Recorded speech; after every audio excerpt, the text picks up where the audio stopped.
What you just saw was a reenactment of an actual terrorist incident. On the 19th of June 1985, 4 U.S. servicemen, 2 U.S. civilians, and several Salvadorans were gunned down at a sidewalk cafe in the capital city of the country of El Salvador. These and other attacks on U.S. personnel and facilities should serve as a constant reminder to those of you deploying to Latin America that there exists there a very small percentage of the population who do not like the United States nor its citizens. While the number of these people is really quite small, their activities can be both spectacular and deadly.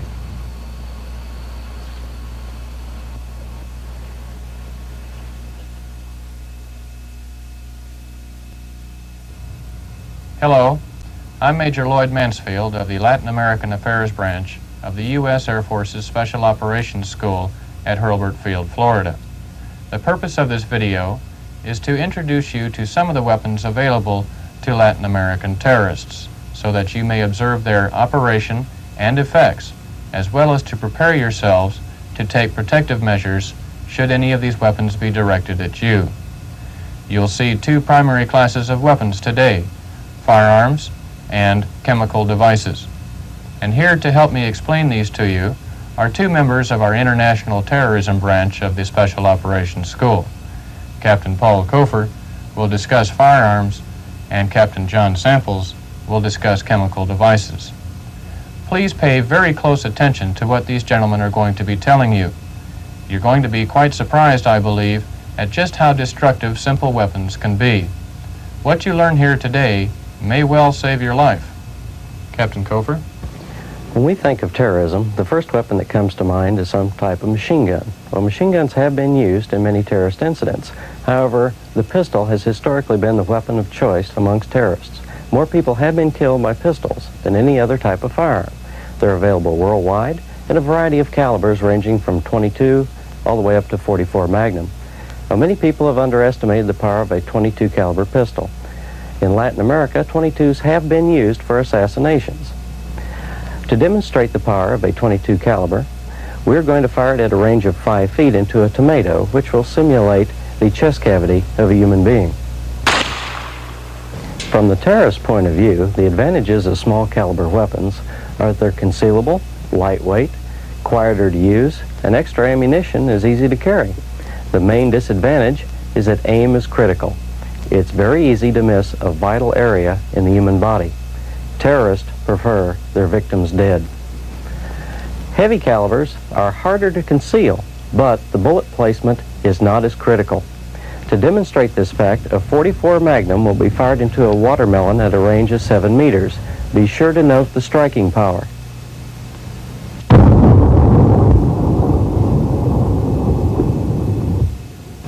This last scene was shown to you in slow motion so that you could note the awesome destructive power of the .44 Magnum.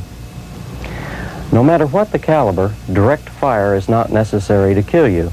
Ricochets and fragments can kill you just as effectively as aimed fire. One type of ricochet that you may not be familiar with is the bouncing bullet.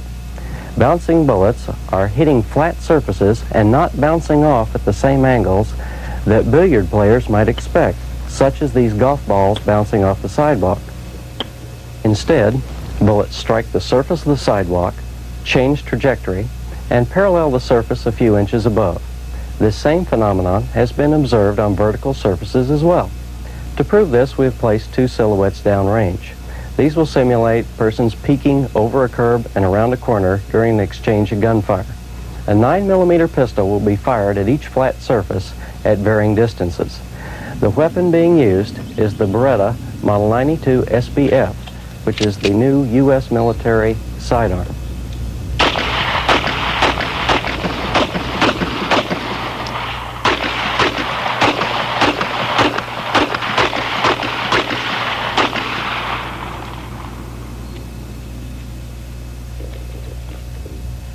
As you can see, the cardboard targets have been well perforated.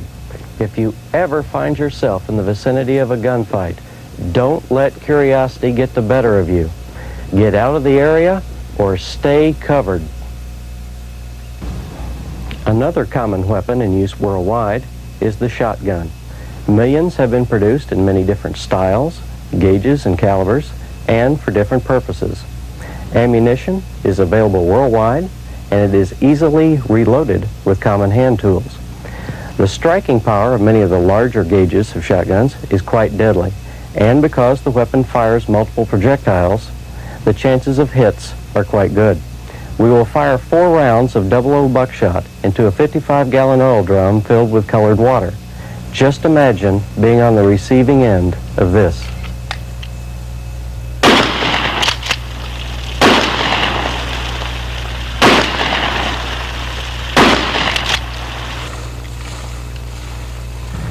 Pistols and shotguns are the easiest weapons to obtain, the cheapest to shoot, and both are deadly. Most Latin American insurgents and terrorist groups, however, prefer a little more firepower when going against military units in a battlefield or staging a major terrorist incident. Accordingly, they have obtained fully automatic weapons of many kinds.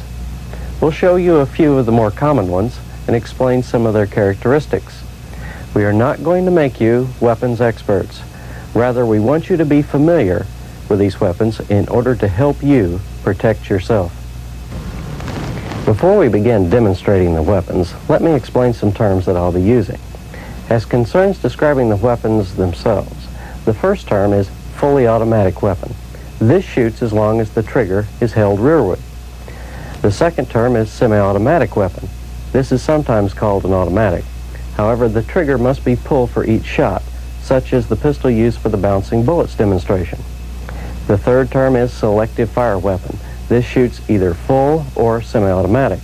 The shooter determines the mode by operating a mechanism on the weapon itself.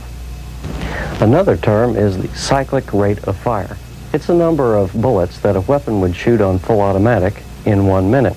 This is expressed as a number of rounds per minute, or RPM.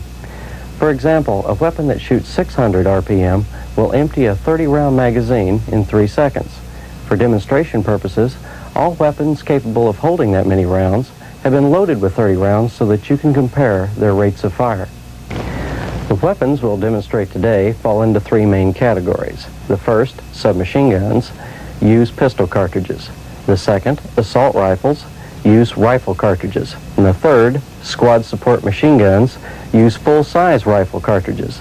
They are fairly weighty weapons. They're designed for a sustained time of fire and are generally operated by 2-person crews. The position of a weapon's bolt, that piece which travels back and forward and contains the firing pin, is critical to operating the weapon. Some weapons fire from the open bolt position. That is, the bolt is cocked to the rearmost position, and when the trigger is pulled, the bolt moves forward, picking up a round from the magazine, chambering it in the chamber, and firing the round. This blows the bolt back, and the process starts again. These weapons have fixed firing pins welded to the face of the bolt.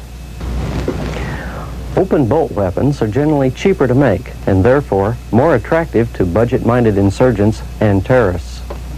Other weapons fire from the closed bolt position. The weapon, when ready to fire, already has a round in the chamber and the bolt in the forward position. Pulling the trigger releases the firing pin inside the bolt, which fires the round. This type of weapon is more expensive to manufacture and has more malfunctions.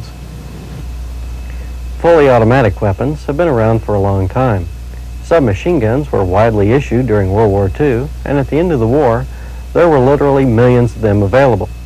The United States and other countries often sold these surplus weapons to lesser developed nations, such as those in Latin America.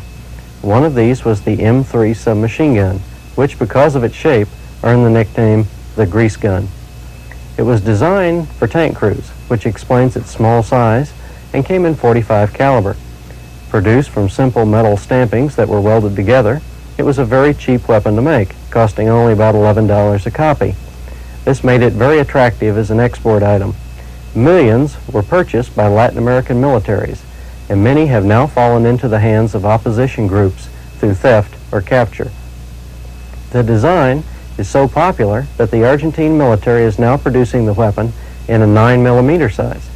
The grease gun fires from the open bolt position at a rate of 350 rounds per minute from a 30-round magazine. The only safety device is the ejection port cover. When that is closed, the bolt is prevented from moving. Let's see and hear how this World War II era weapon shoots.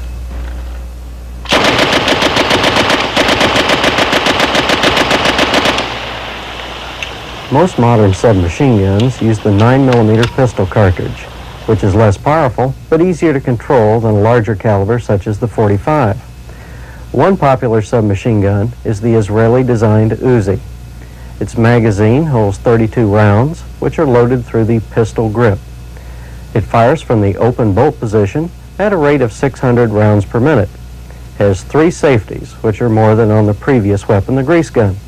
It has a ratchet-type charging handle located at the top, a selector switch with 3 positions for safe, semi-automatic, and full automatic fire, and a pistol grip safety.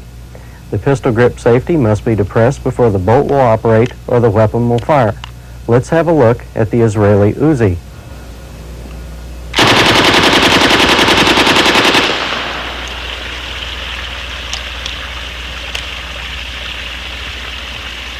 Another modern submachine gun that is popular today is the Ingram Mac-10. This weapon comes in 3 calibers, 9mm, 380, and .45. It is small, lightweight, compact, and has a high cycling rate of fire. It is favored by narcotics traffickers simply because it is very concealable and does have a high rate of fire, up to 1,100 rounds per minute on full automatic. The weapon's selective fire lever is on its left side. The weapon is hard to control in full automatic and is best utilized for barrage fire. A suppressor attaches onto the barrel and does help with control of the weapon in that it gives you something to hold on to. We'll be using a 9mm version with a suppressor for our demonstration.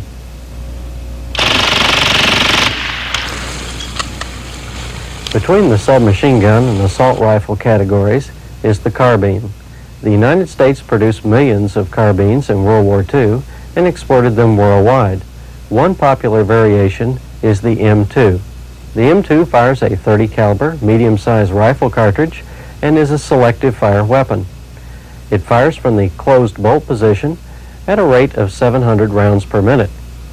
The safety to the M2 is located on the right side of the trigger guard.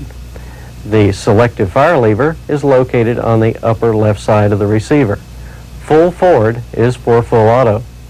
Let's now compare the hitting power of the M2 carbine with the weapons fired previously.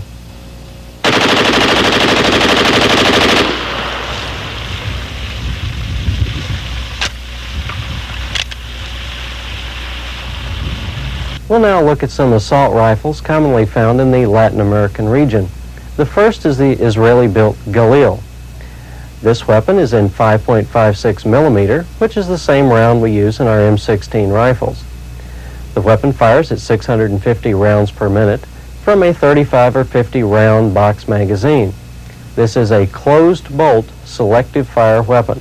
The selector is located on the right side of the receiver. In addition, a thumb safety lever is located on the left side of the pistol grip. The selector lever is patterned after the Soviet AK-47. Moving the lever from its various positions causes a noise known as the AK clack. There are other notable features on this weapon. There is a bipod for long-range shooting, a wire cutter, and a bottle opener for opening soda pop bottles. Radium night sights are included on this weapon.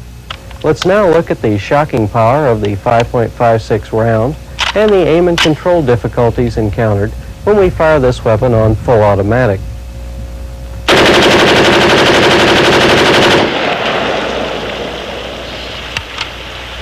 Another assault rifle commonly encountered in Latin America is the Belgian FN-FAL. This weapon uses the NATO standard 7.62 millimeter round, a full-sized rifle cartridge. It has a 20-round box magazine and fires at a rate between 650 to 700 rounds per minute. It is a selective fire closed bolt rifle. The safety and selector lever are on the left side of the receiver. When this lever is rotated into its forward position, it is on full auto. This weapon has an extremely awesome shocking power, but it is difficult to control on full auto. Let's try it on one of the 55-gallon oil drums filled with colored water. Remember, these drums weigh approximately 450 pounds.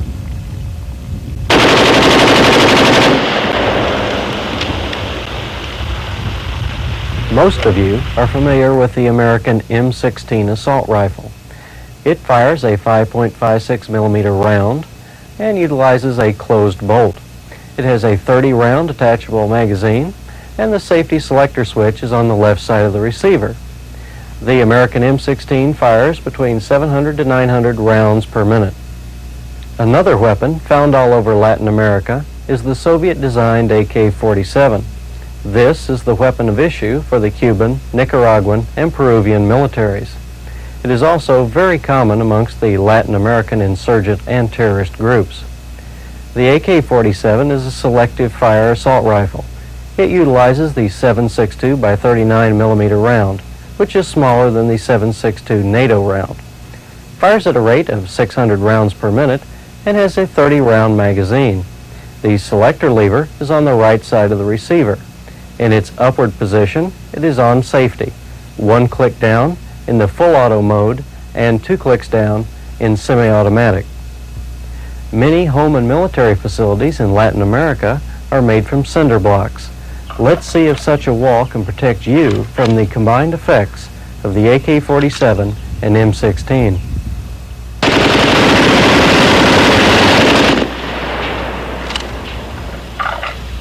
Many terrorist attacks are directed at the driver or passengers of an automobile.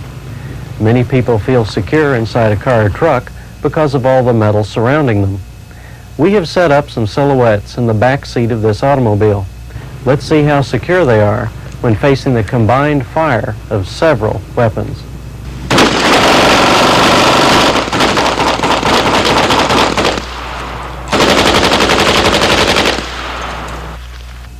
As you can see, a terrific amount of damage occurred to the car and the silhouettes inside it. Most automobile armor plating will protect against a small number of rounds, but may not stand up to concentrated fire. There was some penetration by these weapons through both sides of the car, and this was determined by what the bullets encountered in their travels. Higher caliber cartridges can penetrate a considerable amount of mass. To prove this, we're going to fire 50 rounds through the driver's door with an M60 machine gun.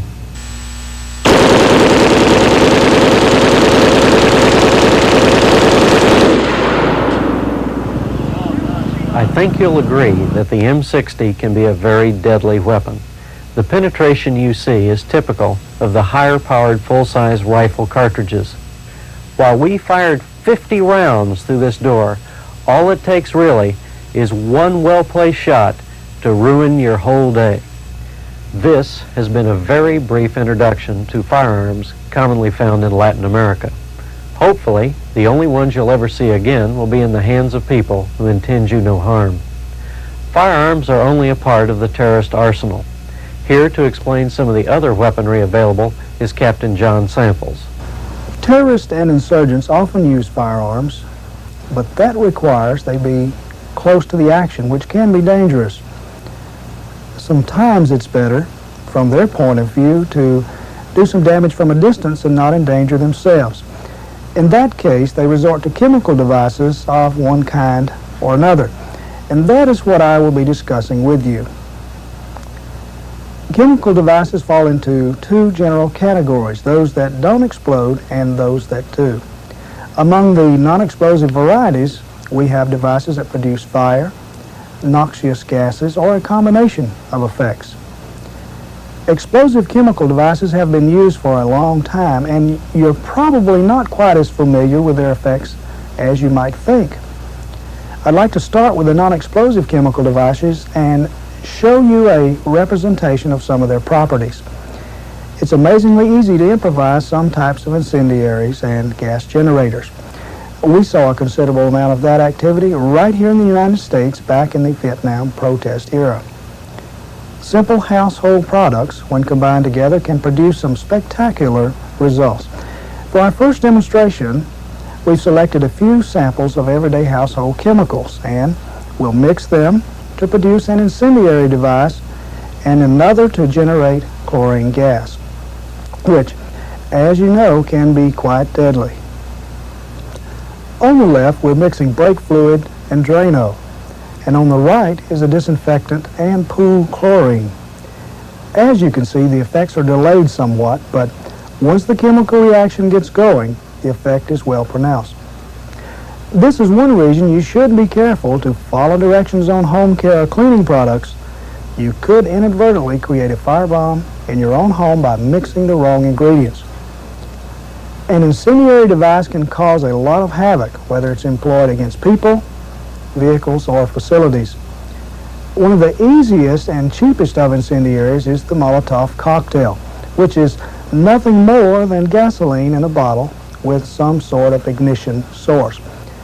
No doubt you've seen these on the evening news. They can be quite effective, especially if you are the target. The bottle is filled with gasoline, and an old rag is stuffed into the bottle's opening. The flaming rag serves as the ignition source once the bottle breaks. There are many varieties of this type of incendiary. Some people add ingredients to the gasoline to make it burn longer or stick to the target better, such as oil, tar, soap slurry, and so forth. Many wick systems have been used, from the rag that we just used to highway flares strapped to the side of the bottle. Not all Molotov cocktails work right. First, the thrower has to hit the target, and then there's always the possibility the bottle won't break, or the wick will blow out, or the wick will flood out when the bottle breaks. However, don't count on being so lucky if one is ever thrown at you. If a flaming wick is used, the thrower is pretty well committed once it's lit. If you're observant, you'll probably notice if someone starts running at you with a flaming bottle. Then you can start your defensive plan. Not all Molotov cocktails are so obvious, however. A chemical reaction can produce an ignition source, such as when certain acids and chlorates are mixed. We have prepared one such hypergolic device to show you. The acid is in the bottle with the gasoline, and the chlorate is in the paper bag. The point here is that someone could light up your life before you realize what was going on. So the question becomes one of techniques you can use to protect yourself. If you are selecting an apartment or hotel room, try to stay above the second floor. It's tough to throw a Molotov that high. If you're traveling on foot and someone throws one at you, do the best you can to dodge the flame and leave the area as quick as possible. If you're in a vehicle that has been hit, do not stop. Keep the vehicle moving as fast as possible in order to blow the flames out. If you do stop, you will be subject to follow-on attack. Or, if you stop, you stand a good chance of suffocating inside of the vehicle. If you try to exit the vehicle while the flammable liquid is still burning, you could set yourself on fire. Most people that throw these things at automobiles aim either for the tires or the windows. If your tires are hit, keep driving. Even if the tire goes flat, you can still keep going until the flames burn out. Should you see a Molotov cocktail being thrown at your vehicle and it looks like it will hit one of the windows, remember, don't panic. Instead, do what you can to prevent the bottle from coming through the glass. Support the glass from the inside with a jacket, briefcase, book, or other object that will protect your hands. If you have nothing else, use your hands to keep the bottle from coming through. A little flaming liquid may seep inside after the bottle breaks. That's a lot less dangerous than a lap full of burning gasoline. And remember, keep driving and get out of the kill zone. Many terrorists prefer an explosive device because it makes a lot of noise, which attracts attention, and an explosion can be very destructive. Lots of bang for the buck, so to speak. Many explosives can be purchased outright with no suspicion earned by the purchaser. In Latin America, fireworks are used during all sorts of celebrations, and the sale or possession of those items is certainly not against the law. It isn't difficult to empty the powder from several exploding skyrockets, for example, and build a bigger bomb for use against personnel or facilities. Some types of fireworks are easily modified for use as anti-personnel devices. A large firecracker of the cherry bomb or M80 class can be rolled in glue and then in a plate full of BBs or nails. When tossed into a crowd, one of these can be quite unpleasant. Another explosive that can often be purchased without question is gunpowder. Many people in the shooting sports reload their own ammunition, and gunpowder is usually available from commercial sources such as sporting or hardware stores. One favorite way the terrorists utilize this particular explosive is in the form of a people's hand grenade or pipe bomb. This is easily constructed from a short length of pipe that is capped at both ends. The pipe can be metal or PVC. It doesn't matter.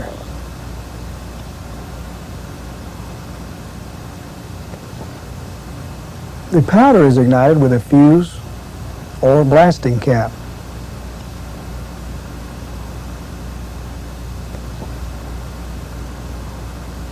For extra effect, any space not taken up by powder can be filled with assorted scrap metal, rocks, or glass. Pipe bombs can also be fitted with time delay or anti-disturbance fusing systems. In this case here, the pipe bomb is made to look as if it had been a dud. The fuse is partially burned, and an unsuspecting person would assume that it had simply gone out. Hidden inside the bomb, however, is an anti-disturbance fusing system. When the bomb is moved, the mercury in this tube completes the electrical circuit to the blasting cap, and the bomb detonates. If you ever see one of these, clear the area immediately and notify security authorities so they can remove it. Don't try to be the hero. You could end up dead. We're going to detonate a pipe bomb among some silhouettes to show you just how effective one of these can be.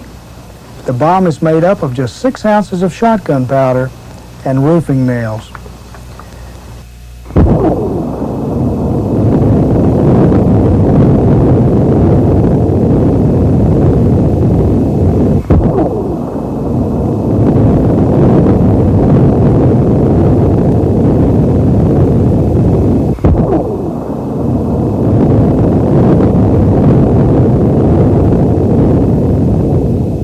Again, if you see one of these bombs, don't try to save the day.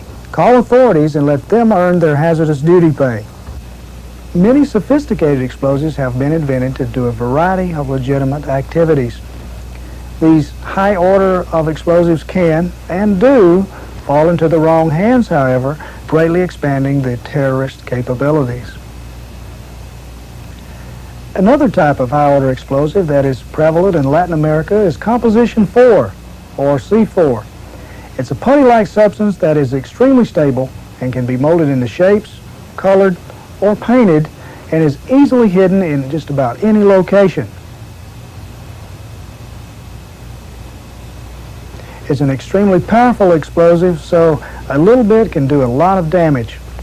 The C4 can be rolled into a flat sheet and then folded up and placed in an envelope along with a very small battery and a blasting cap. The cap is wired so that in opening the envelope, the electrical circuit is completed, which causes the detonation. Our dummy, seated at the desk, didn't expect to get a bomb in the mail, and this is what happened to him.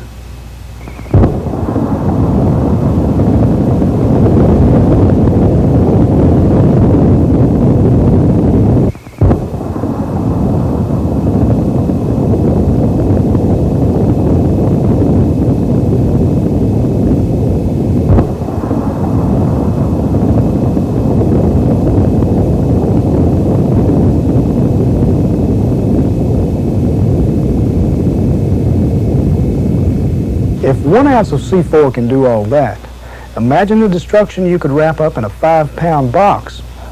Package bombs are exceedingly easy to make and are easily delivered through the mail or by messenger. Accordingly, you should be very suspicious if you get a package that you aren't expecting. If you believe you've received one, the worst thing you can do is follow the common advice and submerge it in water. Most package bombs are initiated by some type of spring release mechanism, and if you put the package in water, the packing may get mushy and activate the device. The best thing to do is refuse delivery, or if you find it on your doorstep, call the authorities and let them open it for you. Now, what you see here is a package bomb that we have set on top of 2 automobile tires. The bomb contains a mere 3 ounces of C4, about the size of half of a bar of soap. Let's see what it does.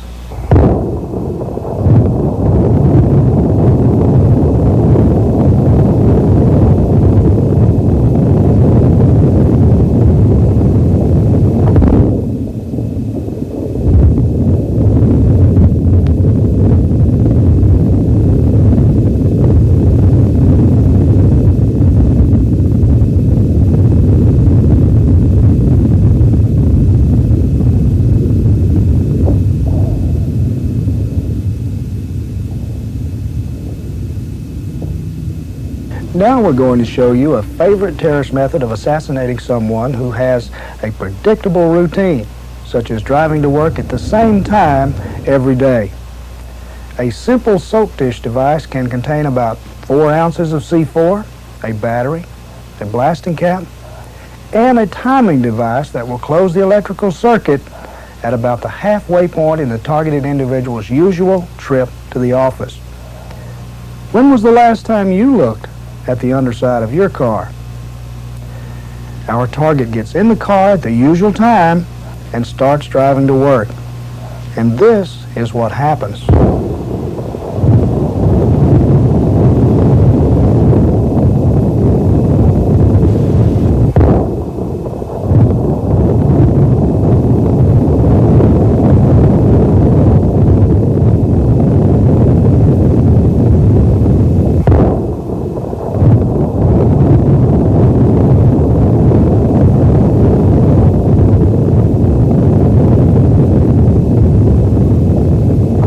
That was certainly an impressive explosion, and the chances of surviving something like that are pretty slim. As you have seen, there are a lot of ways terrorists can do their job, and chemical devices are just one part of their arsenal. Explosives, however, are quite efficient, highly lethal, and difficult to detect. I hope now you have a better appreciation of their effects. Major Mansfield? Thank you, Captain Samples, for a most impressive chemicals demonstration. And thank you, Captain Kofer, for sharing your weapons expertise. What we've shown you today is just a representative sample of some of the more common firearms and chemical devices in use by insurgents and terrorists. Those people in Latin America who have essentially declared war upon the United States and its citizens are getting more and more sophisticated every day, both in terms of the weaponry used and the tactics used to employ them.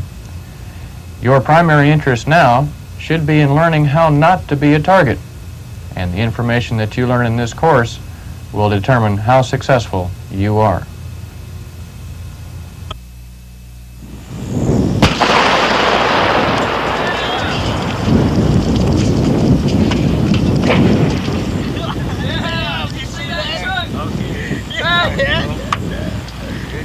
Now we're supposed to let it burn and run out. Roger, hold back and let the fire department get up there first. They want to take some pictures of that.